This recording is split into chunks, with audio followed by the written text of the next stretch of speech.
मी श्री मिलिंद वामन कांबळे, शहरापूर भागातून सातारा भागाचे कल्याण होण्यासाठी एक असा विषय टाकलेला आहे. कलेक्टर साहेबांची मीटिंग झाली माझ्या, त्यांच्यामध्ये त्यांना हा निवेदन दिलेलं आहे तसं की बाबा, संविधान हा जो विषय आहे, हा जो संविधान हा जो अभ्यासक्रमामध्ये हा घ्यावा अशी माझी इच्छा आहे.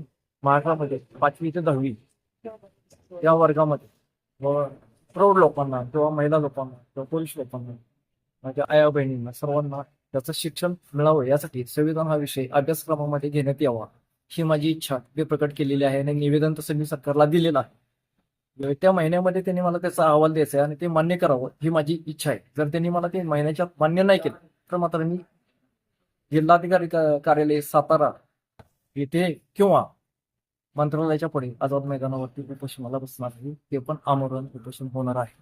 अभ्यासक्रमामध्ये संविधान हा विषय अत्यंत गरजेचा आहे. जसं तुमच्या इतिहासाचं सगळं पठन केलं जातं तसंच मला संविधानाचा पण अभ्यासक्रम हा 5वी ते 10वी या वर्गात महाराष्ट्र शासनाने मला वाटतं हे मान्य करावं ही माझी इच्छा आहे.